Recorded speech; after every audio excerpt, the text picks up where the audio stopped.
Hello students, it is Vinod Acharya. Last time हमने electric field lines के बारे में पढ़ा था और हमें ये भी मालूम है कि हमारे पास इलेक्ट्रिक फील्ड इंटेंसिटी होती है 1/4 pi epsilon naught source charge divide by R square.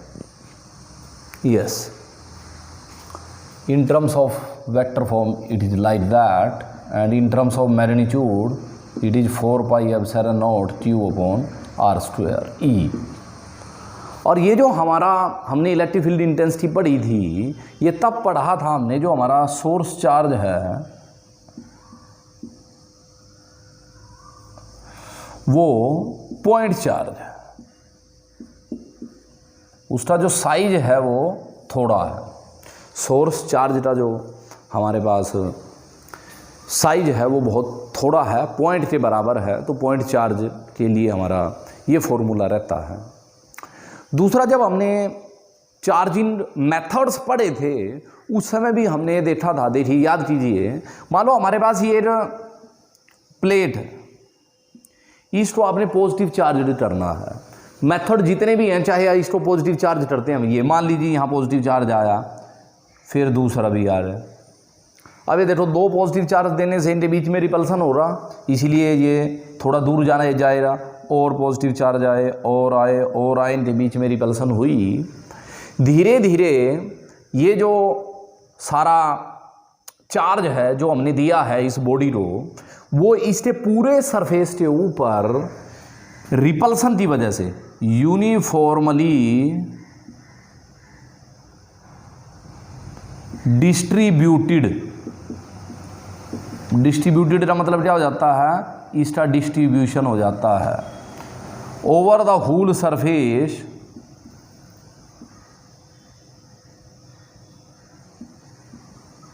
ऐसा क्यों हुआ? Due to repulsion. ये रिपल्सन की वजह से हुआ। मैंने तो यहाँ ये पॉजिटिव लिए हैं, यदि ये आप इस पे नेगेटिव होते तब भी ऐसा ही होता। आप नेगेटिव देते जाते, बहुत सारे नेगेटिव चार्जेस आ जाते और नेगेटिव चार्जेस आपस में रिपल्सन हो जाते और पूरी बॉडी के ऊपर, पूरे सरफेस के ऊपर ये चार्जेस का डिस्ट्रीब्यूशन हो जाता। तो हमारे पास जब भी चार्जेस का डिस्ट्रीब्यूशन होता है तो हमारे पास तीन तरह से चार्जेस का डिस्ट्रीब्यूशन होता है।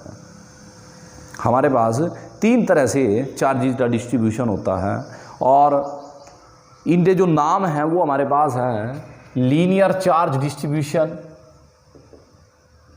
Linear charge distribution. तीन तरह से चार्ज डिस्ट्रीब्यूट होता है बॉडी के ऊपर। Linear charge distribution, surface charge distribution,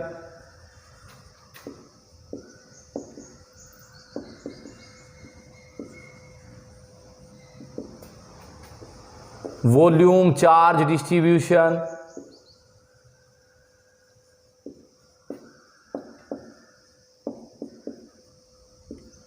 तीन तरह के चार्जेस के डिस्ट्रीब्यूशन हमारे पास है।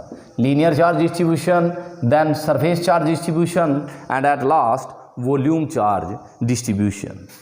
हमने ये भी पढ़ा है कि हमारे पास यदि जो हमारा सोर्स चार्ज होता है वो पॉइंट चार्ज हो तो हमारे पास जो फील्ड का फॉर्मूला होता है वो ये होता है। आज हमारा जो एम्स एंड ऑब्जेक्टिव है वो ये है कि यदि हमारा सोर्स चार्ज पॉइंट चार्ज की बजाय पॉइंट चार्ज नहीं है, it is not a point charge, the source charge is not a point charge, वो हाँ एक हमें डिस्ट्रीब्यूशन ऑफ चार्ज मिला है। अब उस डिस्ट्रीब्यूशन ऑफ चार्जेस की वजह से ये हमारा एक डिस्ट्रीब्यूशन ऑफ चार्ज है। अब ये डिस्ट्रीब्यूशन ऑफ चार्ज है, ये पॉइंट चार्ज तो नहीं है, it may be the linear charge distribution, surface charge distribution, it may be the volume charge distribution. अब पहले हमारे पास स्थिति थी पॉइंट चार्ज यहां था, ये Q, और उससे पॉइंट P पर आपने इलेक्ट्रिक फील्ड इंटेंसिटी निकाली थी और ये आया था। आज हमारा जो एम्स एंड ऑब्जेक्टिव जो हम पढ़ना चाहते हैं वो ये है कि पॉइंट चार्ज की बजाय आपके पास कोई चार्ज डिस्ट्रीब्यूशन है। अब चार्ज डिस्ट्रीब्यूशन 3 तरह के होते हैं और उस डिस्ट्रीब्यूशन से यहां r दूरी पर पॉइंट P पर इलेक्ट्रिक फील्ड इंटेंसिटी निकालिए। तो अब इससे हमारे पास 3 केस बनेंगे। When the charge distribution is linear charge distribution, when the charge distribution is surface charge distribution, when the charge distribution is volume charge distribution. In this topic, we are calculating electric field intensity at a point due to these distribution. तो हमारा जो पहला topic है वो है electric field intensity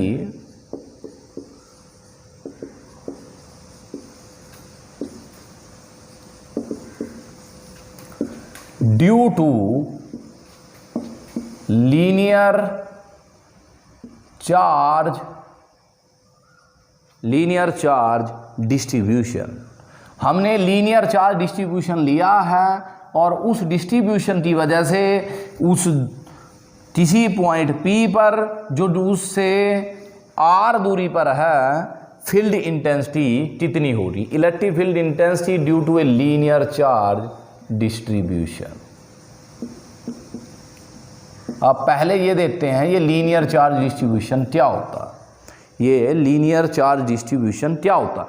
when the total charge is distributed over the whole length of a conductor. एक conductor है हमारे पास ये, यदि इसके ऊपर चार्ज है Q और इसकी लेंथ है L, तो इसका सारा जितना भी चार्ज इसके ऊपर है वो इसकी लेंथ पर, पूरी लेंथ पर यूनिफॉर्मली डिस्ट्रीब्यूट हो जाती है। वो चार्ज इसकी पूरी लेंथ पर, इस बॉडी पर, पूरी बॉडी पर यूनिफॉर्मली डिस्ट्रीब्यूट हो जाता है। When the total charge is distributed, when the total charge is distributed over the whole length of the conductor,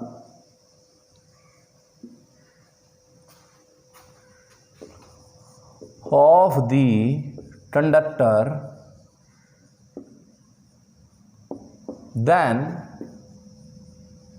this distribution is called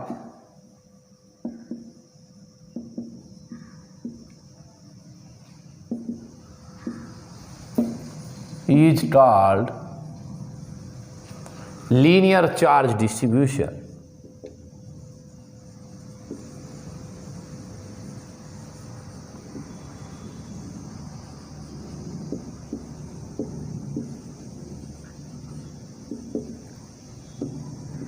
Linear charge distribution, then it is called linear charge distribution. चलो try करते हैं। अब क्या, हमारे पास एक conductor है जिसका charge Q है।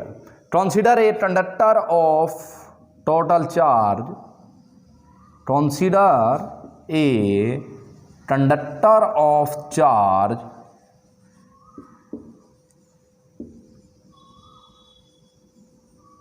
Q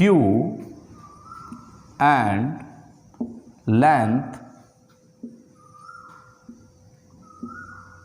L। अब लेंथ L पर टोटल चार्ज डिस्ट्रीब्यूट हुआ है, इसका मतलब हर हिस्से पर एक चार्ज जरूर हो रहा।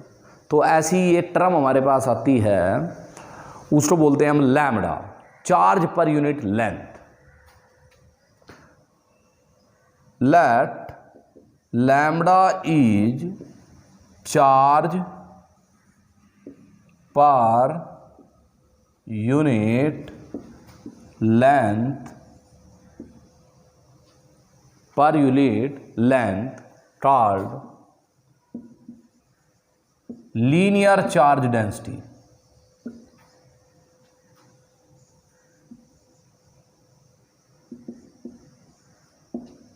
लीनियर चार्ज डेंसिटी है लैम्बडा। लैम्बडा इट मीन्स, इसका मतलब ये हुआ कि lambda charge per unit length कि एक length per unit length total charge को टोटल लेंथ से डिवाइड कर दो तो हमारे पास आ जाएगी charge per unit length Q divide by L, और चार्ज पर यूनिट लेंथ को हम लीनियर चार्ज डेंसिटी भी बोलते हैं।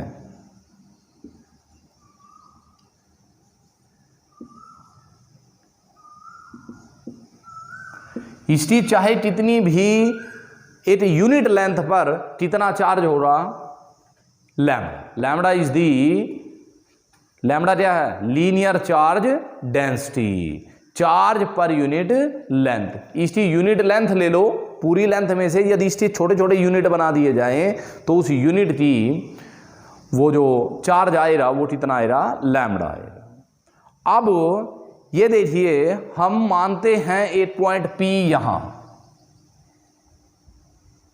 Consider a point P at a distance R from the conductor. Consider a point P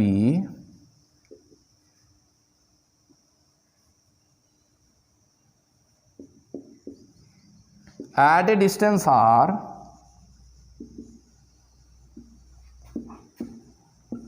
from the conductor where we want to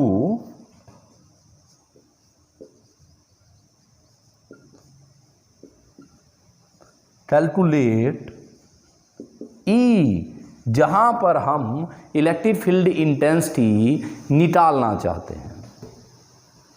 अब electric field intensity at point P पर निकालना चाहते हैं और इस पूरी लेंथ की वजह से निकालना चाहते हैं, और हमारे पास फॉर्मूला है कि आप किसी पॉइंट से निकाल सकते हैं, जो पॉइंट चार्ज के लिए है ना। ये पॉइंट चार्ज था हमारे पास Q, और एट ए पॉइंट P डिस्टेंस R, और ई कितना आया था 1/4 pi epsilon Q bye R²।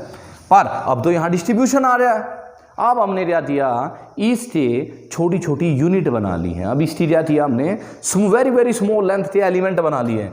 ये एलिमेंट ऐसे, ये मान लिया यहां एक एलिमेंट है और इसकी जो लेंथ है वो है dl। लेंथ कितनी है उसकी, dl। हम इस छोटी सी यूनिट लेंथ लेंगे dl की वजह से, अच्छा इस dl, क्योंकि यूनिट लेंथ का कुछ ना कुछ चार्ज भी है, तो इस dl लेंथ का चार्ज हो रहा dt। इस dt की वजह से पॉइंट P पर कितना इलेक्ट्रिक फील्ड होगा वो निकाला जाएगा।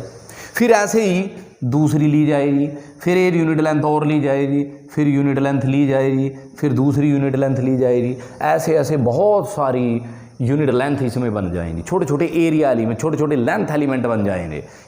ये पहला लेंथ एलिमेंट है, फिर ये लेंथ एलिमेंट, ये लेंथ एलिमेंट। इस लेंथ एलिमेंट की वजह से इलेक्ट्रिक फील्ड इतना हो रहा है, इसकी वजह से इतना हो रहा है, और उन सारों को आपस में जोड़ दिया जाएगा। हमने अब क्या किया, हमने consider a very small length element dl, consider a very small length element dl of charge dq। अब हमने एक छोटा सा लेंथ एलिमेंट dl लिया है जिसका चार्ज इतना है dq, and which is given by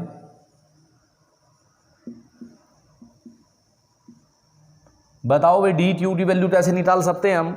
यहां से देखो q की वैल्यू कैसे निकलती है, यदि ये चीजें हमारे पास डेंसिटी भी हो, चार्ज हो और लेंथ हो, तो हमारे पास यहां से देखो q बराबर आएगा लैम्बडा इंटू एल, q बराबर आएगा लैम्बडा इंटू एल, और इस मामले में हमारा जो चार्ज है वो तो है डी क्यू, वो कैसे निकलेगा, लैम्बडा तो डेंसिटी है, ये तो सारी जगह चलेगी, और लेंथ कितनी है डी एल।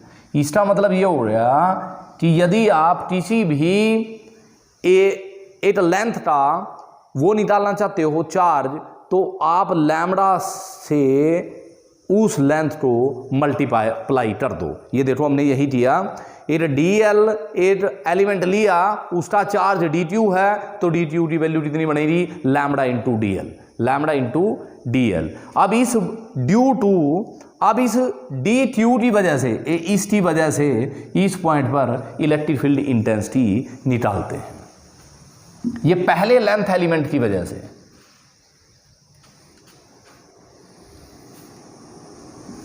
पहला जो लेंथ एलिमेंट लिया है हमने, उसकी वजह से निकालिए। Due to D Q the electric field intensity at point P, charge की वजह से हो रहा है ना फील्ड, इस छोटा सा चार्ज, ये डी एल लेंथ ली, इसका चार्ज है डी क्यू, इसकी वजह से पॉइंट बी पर कितना इलेक्ट्रिक फील्ड इंटेंसिटी होगी। Due to D Q the electric field intensity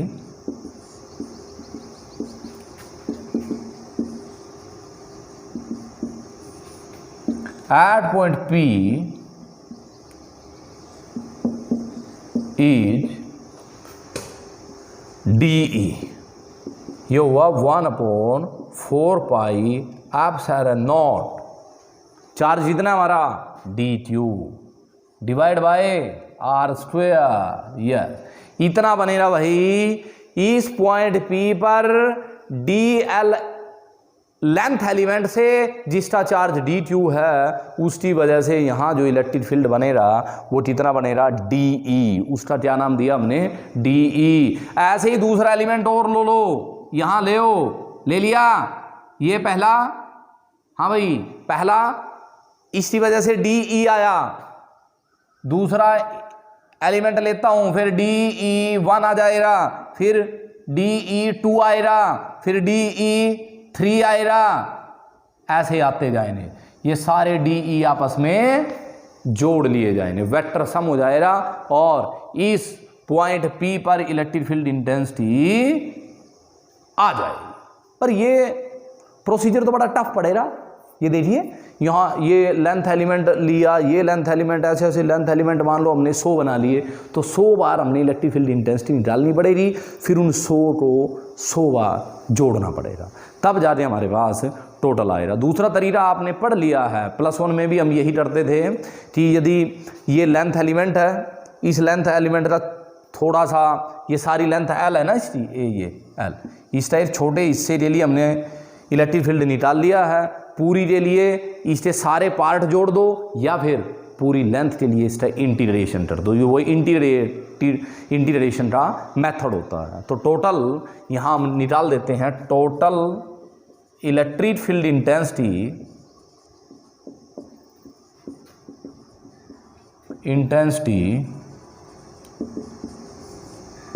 is, ये इक्वेशन 1 है, is calculated by integrating equation 1 over the whole length, over the whole length, whole length के लिए इसको इंटीग्रेट कर दिया, तो टोटल इलेक्ट्रिक फील्ड कितना आएगा, E is equal to DE का integration over the length L, then L 1/4 epsilon naught DQ by R square, और हमारे पास ये आया integration over the whole length L। इसका मतलब यदि L में जितने छोटे छोटे लेंथ एलिमेंट है वो सारे जोड़ दिए हमने, इस इंटीग्रेशन का ये मतलब है, और हमारे पास आया 1/4 एप्सिलॉन नॉट DQ का मतलब है lambda into DL divide by R square divide by R square. तो अब हमारे पास जो ई आया है, हमारे पास जो ई आया है वो आया है ई बराबर 1/4πε0।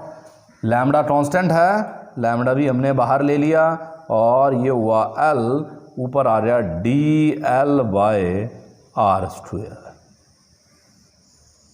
ये हमारा एक्सप्रेशन आया। It is our expression for, it is our expression for electric field intensity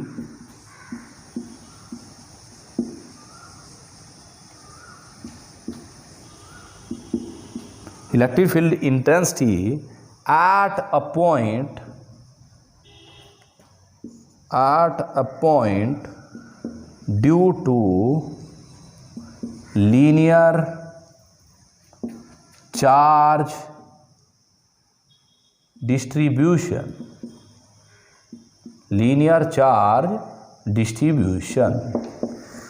It is all about the linear charge distribution.